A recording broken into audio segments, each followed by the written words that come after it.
नमस्कार दोस्तों, महाभारत युद्ध के बारे में तो आपको पता ही होगा कि यह युद्ध पांडवों और कौरवों के बीच लड़ा गया था। पर क्या आपको मालूम है कि पांडवों के पिता और कौरवों के पिता का जन्म किस प्रकार हुआ? आज हम आपको इस वीडियो में बताएंगे कि महाराज धृतराष्ट्र जो कि कौरवों के पिता थे और महाराज पांडु जो कि पांडवों के पिता थे और धर्मात्मा विदुर के जन्म की कथा।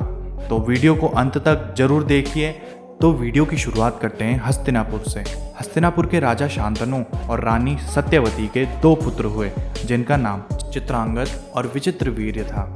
जब चित्रांगद और विचित्रवीर्य बाल्यावस्था में थे तो उनके पिता यानी महाराज शांतनु का स्वर्गवास हो गया, इसलिए उनका पालन पोषण भीष्म पितामह ने किया।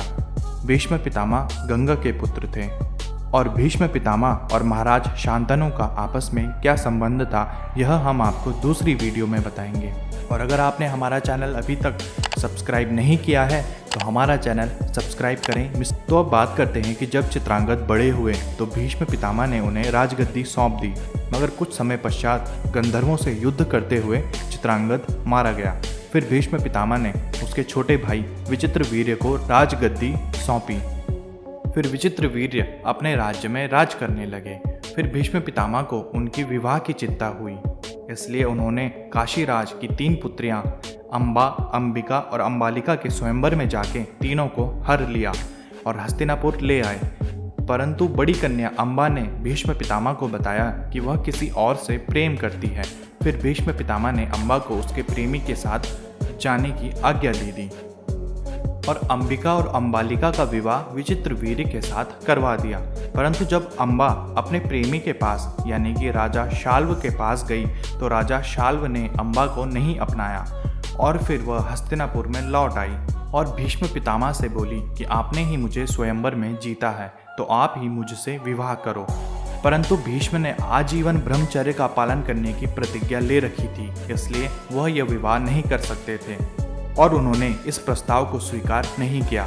फिर अंबा रुष्ट होकर परशुराम के पास गई जो कि भीष्म पितामह के गुरु थे और उन्हें अपनी व्यथा सुनाई। फिर परशुराम बोले कि तुम चिंता मत करो अंबा, मैं तुम्हारा विवाह भीष्म के साथ ही करवा कर रहूँगा। फिर परशुराम ने भीष्म को बुलावा भेजा, किंतु भीष्म समझ गए थे और उनके पास नहीं गए और इस बात पर परशुराम को क्रोध आ गया और वे भीष्म के पास पहुंच गए।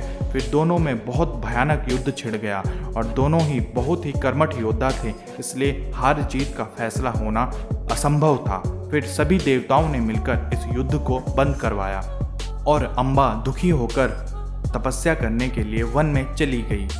फिर विचित्रवीर्य अपनी दोनों रानियों के साथ भोग विलास में लिप्त हो गए, मगर दोनों ही रानियों से उन्हें कोई संतान उत्पत्ति नहीं हुई और फिर विचित्रवीर्य की क्षय रोग से पीड़ित होने के कारण मृत्यु हो गई।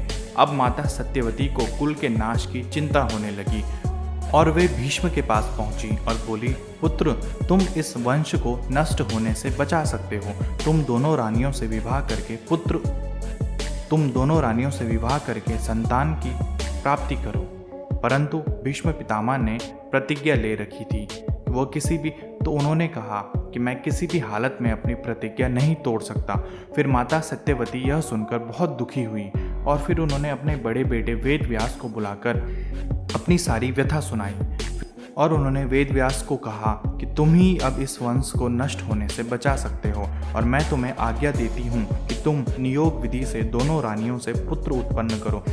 फिर वेदव्यास ने माता की बात मान ली और कहा कि दोनों रानियों को मेरे सामने से निर्वस्त्र होकर गुजरने को कहो और ऐसा करने पर वह गर्भवती हो जाएंगी। तो दोनों रानियों ने ऐसा ही किया और अंबिका ने वेदव्यास जी के तेज से डरकर अपनी आंखें बंद कर दी और अंबालिका वेदव्यास को देखकर भय से पीली पड़ गई।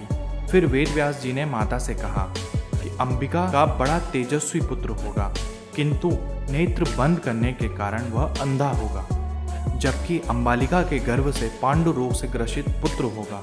फिर माता सत्यवती ने बड़ी रानी को फिर से आज्ञा दी कि वह दोबारा से वेदव्यास के सामने से गुजरे, परंतु इस बार अंबिका ने भय के कारण अपनी जगह एक दासी को भेज दिया और दासी बिना डर के वेदव्यास के सामने से होकर गुजर गई।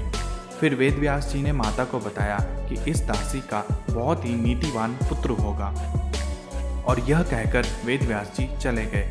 कुछ समय पश्चात अंबिका के गर्भ से धृतराष्ट्र का जन्म होता है और धृतराष्ट्र अंधा पैदा होता है और अंबालिका के गर्भ से पांडु रोग से ग्रसित पांडु का जन्म होता है और दासी के गर्भ से धर्मात्मा विदुर का जन्म होता है। तो दोस्तों, ऐसे ही रहस्यमयी कथाएं जानने के लिए सब्सक्राइब करें हमारा चैनल और आपको आज की कथा कैसे लगी हमें कमेंट करके ज़रूर बताएं। धन्यवाद।